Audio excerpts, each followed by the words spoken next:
네, 오늘 함께 나눌 말씀은 빌립보서 2장 12절에서 18절 말씀입니다. 빌립보서 2장 12절에서 18절 말씀. 우리 함께 한 목소리로 합독하도록 하겠습니다. 그러므로 나의 사랑하는 자들아, 너희가 나 있을 때뿐 아니라 더욱 지금 나 없을 때에도 항상 복종하여 두렵고 떨림으로 너희 구원을 이루라. 너희 안에서 행하시는 이는 하나님이시니 자기의 기쁘신 뜻을 위하여 너희에게 소원을 두고 행하게 하시나니 모든 일을 원망과 시비가 없이 하라. 이는 너희가 흠이 없고 순전하여 어그러지고 거스르는 세대 가운데서 하나님의 흠없는 자녀로 세상에서 그들 가운데 빛들로 나타내며 생명의 말씀을 밝혀 나의 다름질이 헛되지 아니하고 수고도 헛되지 아니하므로 그리스도의 날에 내가 자랑할 것이 있게 하려 함이라. 만일 너희 믿음의 재물과 섬김 위에 내가 나를 전제로 드릴지라도 나는 기뻐하고 너희 무리와 함께 기뻐하리니 이와 같이 너희도 기뻐하고 나와 함께 기뻐하라. 네, 오늘 말씀의 제목은 구원을 이루라 첫 번째 시간으로, 부제는 하나님의 흠없는 자녀라는 말씀의 제목으로 우리가 함께 말씀을 나누도록 하겠습니다. 우리가 지난 2주간 십자가의 고난과 영광에 대해서 우리가 함께 말씀을 나누었었습니다. 예수 그리스도의 그 십자가의 사랑과 은혜를 통하여서 우리가 예수님의 능력, 예수님의 생명, 예수님의 영광이 이제는 우리의 생명이요, 우리의 능력이요, 우리의 영광이 되었다라고 우리가 함께 나누었었습니다. 기억하시죠? 그렇게 예수 그리스도의 그 십자가의 고난과 영광을 통해서 우리가 전인적인 구원을 이루게 되었다는 것입니다. 완전한 구원을 이루게 되었다는 것입니다. 이렇게 우리가 빌립보서 2장 6절에서 11절의 말씀을 통해서 우리가 예수 그리스도의 십자가의 고난, 그리고 예수 십자가의 영광에 대해서 우리가 함께 깊이 깨닫는 시간을 가졌었습니다. 사도 바울은 이렇게 예수 그리스도의 십자가의 고난과 영광에 대해서 선포한 후에 그 다음에 다시 이렇게 말씀을 이어나갑니다. 빌립보서 2장 12절 말씀입니다. 그러므로 나의 사랑하는 자들아, 너희가 나 있을 때뿐 아니라 더욱 지금 나 없을 때에도 항상 복종하여 두렵고 떨림으로 너희 구원을 이루라. 이렇게 말씀하고 있습니다. 사도 바울이 예수 그리스도의 십자가의 고난과 영광을 선포한 후에 이어서 말씀한 게 무엇이냐면, 무엇을 말씀하고 있습니까? 너희 구원을 이루라. 이렇게 말씀하고 있는 것입니다.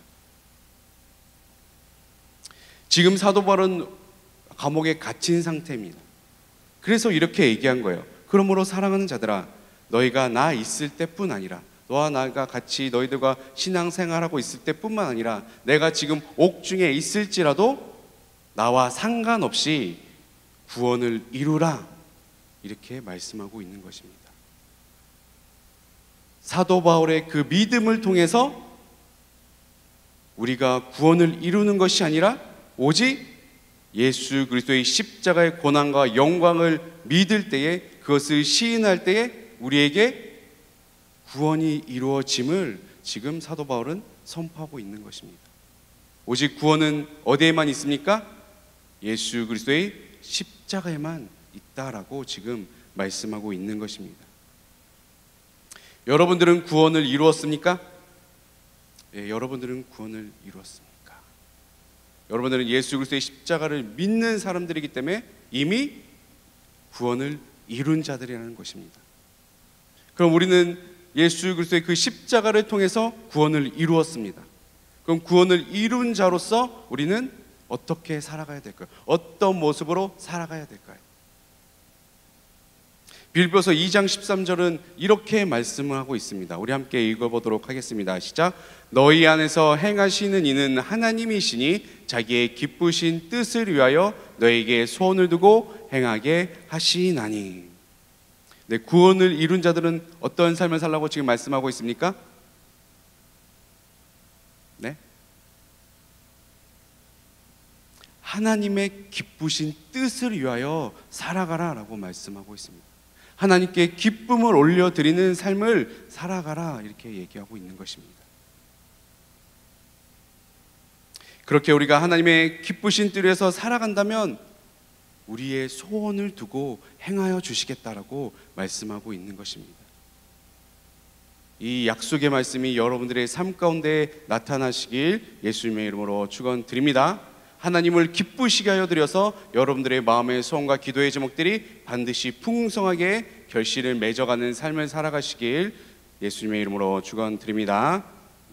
그럼 구원을 이룬 우리가 하나님의 기쁘신 뜻을 위해 살아가는 것이 어떠한 모습일까? 좀 더 구체적으로 우리가 살펴보도록 하겠습니다.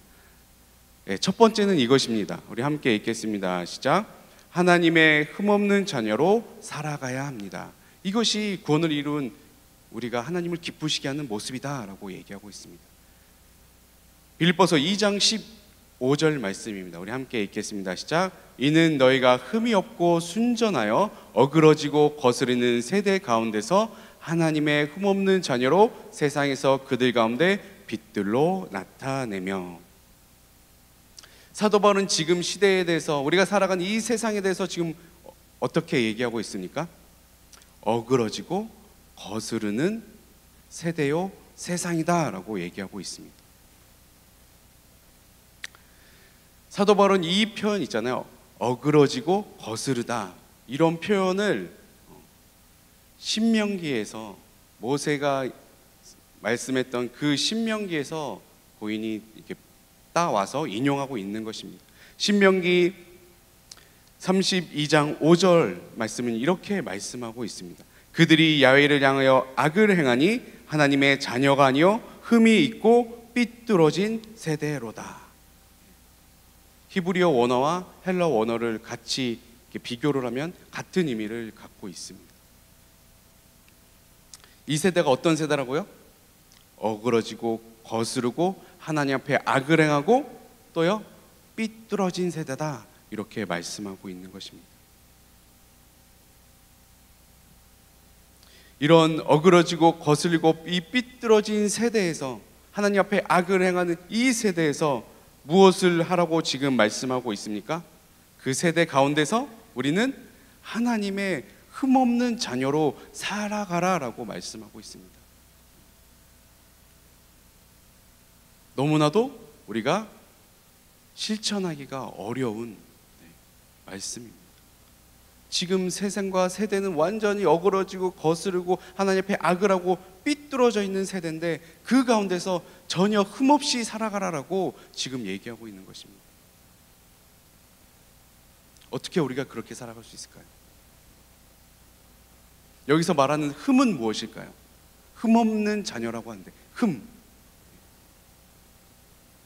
오직 하나님 앞에서 흠은 죄를 얘기하고 있는 것입니다. 죄 없는 하나님의 자녀로, 거룩한 하나님의 자녀로 살아가라라고 말씀하고 있는 것입니다. 근데 우리는 가능하죠. 우리 스스로는 불가능하지만 우리가 예수 그리스도의 십자가를 믿는 구원을 이룬 자들이기 때문에 이미 여러분들은 예수 그리스도의 십자가의 보혈로 말미암아 흠없는 자녀임을 믿으시는 여러분들이 되시길 바랍니다. 그것을 믿고 이 어그러지고 삐뚤어지고 하나님을 거스리는, 하나님의 말씀에 불순종하는 이 세대에 우리가 흠없는 자녀로서, 거룩한 자녀로서 살아갈 수 있게 된다는 것입니다. 오직 무엇을 통해서요? 예수 그리스도의 십자가를 통해서 우리가 그렇게 살아갈 수 있게 된다는 것입니다. 그래서 이 어그러지고 거스르고 삐뚤어진 이 세대 가운데에 예수 그리스도가 직접 이 땅에 오셔서 생명의 빛으로 오셔서 우리 가운데 나타나 주셨다는 것입니다. 그래서 우리는 예수 그리스도의 그 생명의 빛으로 말미암아 우리도 세상에 나가서 빛을 밝히는 삶을 살아갈 수 있게 된다는 것입니다. 그렇기 때문에 2장 15절 후반절에 이렇게 말씀하고 있습니다. 어그러지고 거스리는 세대 가운데서 하나님의 흠없는 자녀로 세상에서 그들 가운데 빛들로 나타내며, 오직 예수 그리스도를 통해서 우리가 빛을 나타내는 하나님의 흠없는 자녀들이 되게 된다는 것입니다. 그렇게 살아가시는 여러분들이 되시길 예수님의 이름으로 축원드립니다. 아멘. 둘째로 하나님의 기쁘신 뜻을 위해 살아간다는 것은 무엇인가? 우리 함께 읽겠습니다. 시작. 생명의 말씀을 밝혀야 합니다. 네. 빌립보서 2장 16절 말씀입니다. 생명의 말씀을 밝혀 나의 다름질이 헛되지 아니하고 수고도 헛되지 아니하므로 그리스도의 날에 내가 자랑할 것이 있게 하려 함이라. 네, 사도 바울이 말하는 여기서 생명의 말씀이 뭘까요? 여기서 말하는 생명의 말씀이 곧 복음을 얘기하고 있는 것입니다. 복음.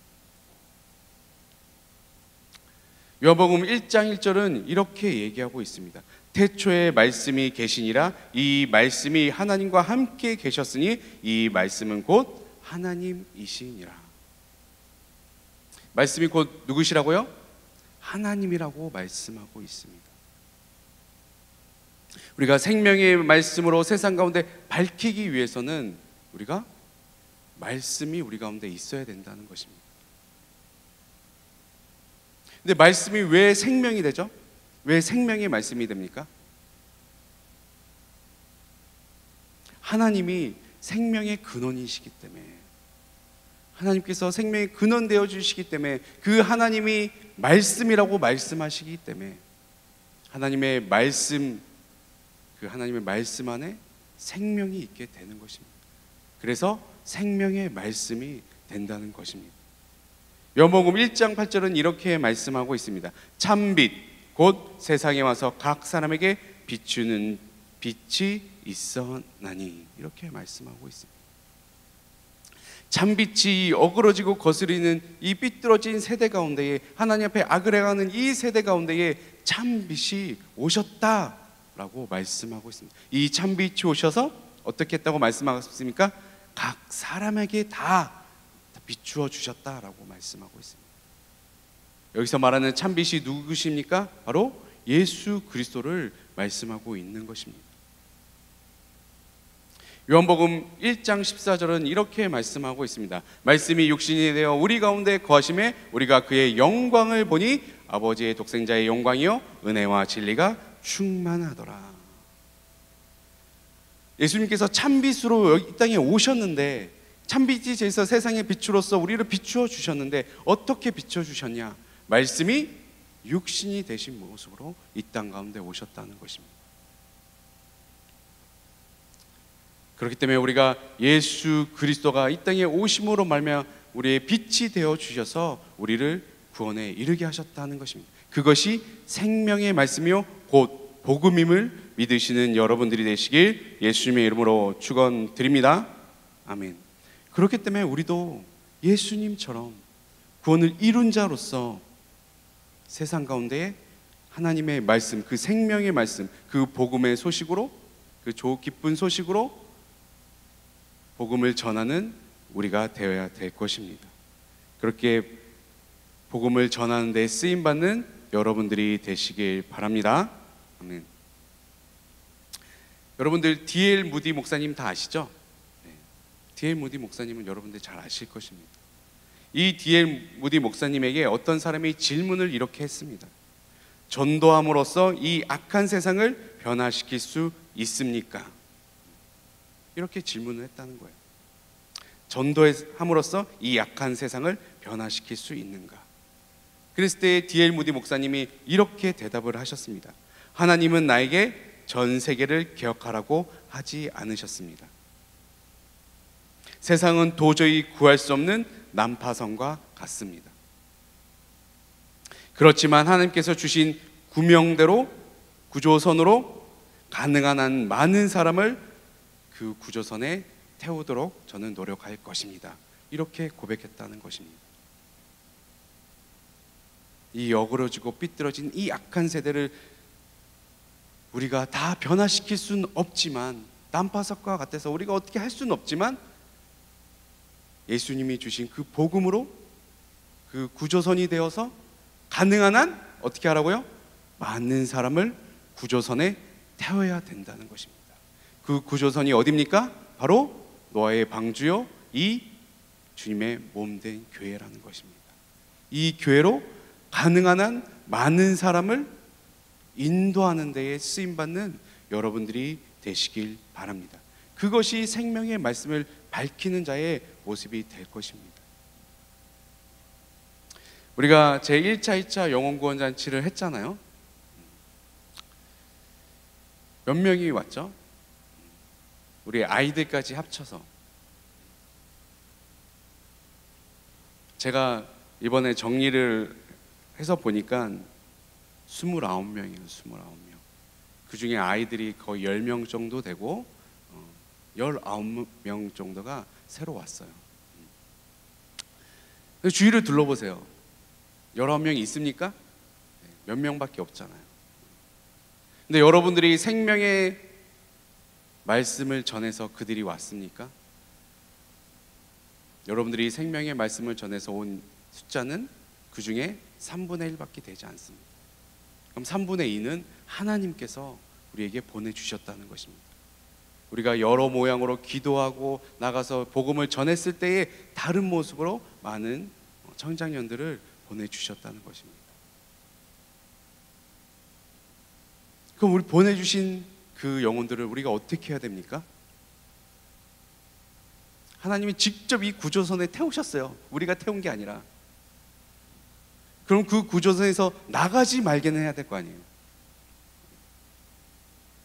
그죠? 우리가 새로운 청장년들 우리가 정착시키는 데에 여러분들이 힘써 주셨으면 좋겠습니다.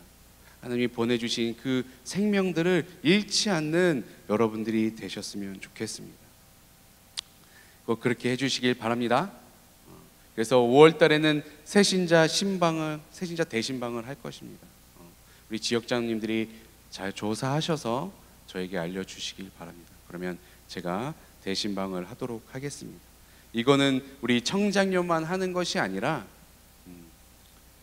우리 교회 전체적으로 전 교구도 그렇게 할 것입니다. 그래서 우리가 가능한 한 많은 하나님 보내주신 사람을 잃지 않는 믿음의 공동체가 되길 바랍니다. 마지막 세 번째, 하나님의 기쁘신 뜻을 위해 살아간다는 것은 무엇인가? 우리 세 번째 함께 읽겠습니다. 시작. 주님이 주신 사명을 기뻐하라라는 것입니다. 빌립보서 2장 17절에서 18절 말씀 우리 함께 읽겠습니다. 시작. 만일 너희 믿음의 재물과 나는 기뻐하고 너희 무리와 함께 기뻐하리니 이와 같이 너희도 기뻐하고 나와 함께 기뻐하라. 사도 바울은 구원을 이룬 자들에게 지금 이렇게 말씀하고 있습니다. 믿음의 재물과 섬김 그리고 그 이후에 전제를 하나님 앞에 드려라 이렇게 말씀하고 있습니다. 여기서 말하는 믿음의 재물은 예배를 말하는 것입니다. 로마서 12장 1절 말씀. 그러므로 형제들아 내가 하나님의 모든 자비하심으로 너희를 권하노니 너희 몸을 하나님이 기뻐하시는 거룩한 산 제물로 드리라. 이는 너희가 드릴 영적 예배니라. 구원을 이룬 자들, 예수 그리스도를 믿는 자들이 첫 번째로 해야 될 것이 무엇이라고 말씀하고 있습니까? 거룩한 온전한 영적 예배를 하나님 앞에 드려야 된다는 것입니다. 하나님 앞에 거룩한 영적 예배를 온전히 드리는 여러분들이 되시길 바랍니다. 두 번째로 섬김은 무엇이냐? 여기서 말하는 섬김은 봉사와 헌신을 뜻하는 것입니다. 헬라어로 레이 루르기아, 이 뜻은 이것입니다. 자신의 희생이 수반되는 섬김. 그냥 섬김이 아니라 무엇이라고요? 자기의 희생이 수반되는 섬김을 얘기하고 있는 것입니다. 주님의 이 몸된 교회, 이 몸된 교회를 위해서 여러분들이 희생해서 섬기고 헌신하고 봉사하라라고 말씀하고 있습니다. 왜 그렇게 해야만 합니까? 주님의 몸된 교회를 이루신 그 예수 그리스도를 통해서 여러분들이 무엇을 이루었기 때문에? 구원을 이루었기 때문에. 그 누구도 줄 수 없는 그 구원을 이루게 하셨기 때문에, 여러분들에게 허락하셨기 때문에 여러분들이 이 주님의 몸된 교회를 위해서 헌신하고 섬겨야 된다는 것입니다. 그것은 마땅한 것임을 여러분들이 믿으시길 바랍니다. 여러분들의 헌신이, 희생이 예수님 앞에 자랑거리가 되는 것이 아니라, 당당하게 요구하는 것이 아니라 마땅히 행하는 도리임을 믿으시는 여러분들이 되시길 바랍니다. 그런데 거기서 그치지 않아요. 구원을 이룬 자로서 예배와 섬김, 또 그 위에 전제를 드리라라고 말씀하고 있습니다. 이 전제는 무엇이냐? 하나님 앞에 제사를 올려드린 후에, 구약시대 다 우리들 모든 예배를 다 올려드린 후에 마지막으로 하는 작업이 있습니다. 바로 포도주를 그 위에 부었습니다. 제사장이 그 위에 포도주를 부었어요. 끝까지 마지막으로 나의 전부를 다 드린다는 것입니다. 나의 모든 것을 쏟아 부어 드린다는 것입니다. 그것이 전제라는 것입니다. 여러분들의 모든 것을 하나님 앞에 부어드리는 우리 귀한 청장년들, 우리 귀한 성도님들이 되시길 예수님의 이름으로 축원드립니다. 1999년에 여러분들이 잘 아실 거예요. 많이 뉴스로 난리가 났었죠. 1999년 4월 20일 오전 11시 30분에 콜로라도주 덴버시의 컬러바인 고등학교에서 총기 난사 사건이 일어났습니다. 요즘에도 많이 일어나지만 이때 학생 25명이 죽었습니다. 용의자 그 2명도 이 학교 자퇴생이었어요. 이들이 트렌치 코트라는 그 불량 서클을 만들어서 완전 무장을 한 후에 트렌치 코트를 입고, 완전 정신 나간 거죠. 입고 들어와서 총기 난사를 했습니다. 그랬을 때에 그 중에서 살아남은 한 여학생이 간증을 하게 됩니다.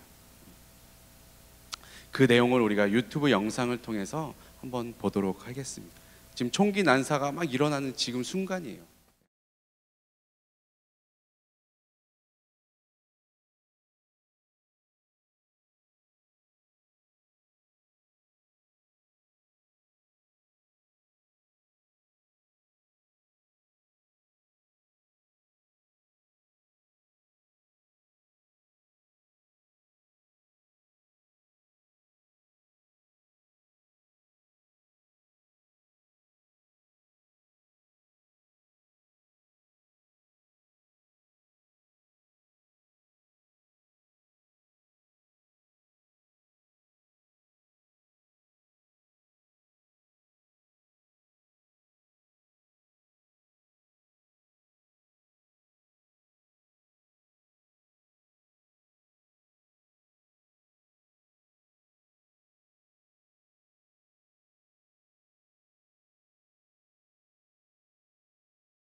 네, 캐시 버렐 당시 나이 불과 17살이었습니다. 불과 17살의 소녀가 자신의 믿음을 지켜냈습니다. 그들이 와서 그 총기 난사를 할 때, 그리고 딱 기준점이 한 가지였어요. 너 하나님을 믿냐? 그게 질문이었어요. 단 한 가지 질문밖에 안 했다고 합니다. 이건 동아일보에도 나와 있는 기사 내용이에요. 하나님을 믿냐?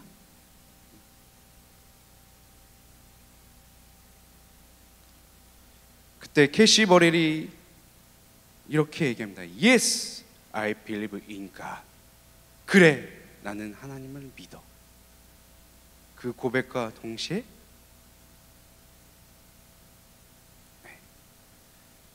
총기 난사를 가슴에 여러 발을 맞고 죽게 됩니다. 자신의 전부를 드린 거예요. 자신의 모든 것을 하나님 앞에 부어드린 것입니다. 그렇게 신앙을 고백했습니다. 그렇게 되어졌을 때 그 순교한 그 캐시 버넬의 피를 통하여서 플로리다에 있는 2,500명의 10대들이 다시 구원받는 역사가 일어났다는 것입니다.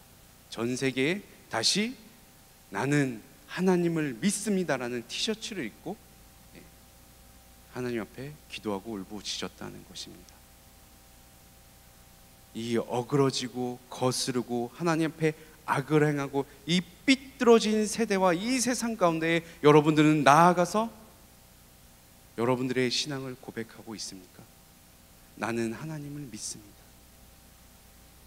근데 지금 여러분들이 나가는 그 세상 가운데서 여러분들의 생명을 빼앗는 자들이 있습니까? 그 총구가 여러분들 앞에 있습니까? 우리는 그렇지도 않음에도 불구하고 우리는 우리의 신앙을 제대로 고백하지 못하는 아주 부끄러운 구원을 이룬 자의 모습으로 살아간다는 것입니다. 진정 우리는 구원을 이룬 자입니까? 우리는 예수 그리스도의 십자가로 구원을 이룬 자입니까? 확신할 수 있습니까? 우리 사랑하는 청년들과 장년들과 우리 귀한 성도님들은 나는 하나님을 믿습니다라고 고백하는 여러분들이 되시길 바랍니다. 그 고백을 세상 가운데 하시고 또 하나님의 사명을 받으셔서 전 세계 가운데에 그 믿음의 고백을 전하는 데에 쓰임받는 우리 귀한 청년이요, 우리 귀한 장년이요, 우리 귀한 성도님들이 되시길 예수님의 이름으로 축원드립니다. 아멘.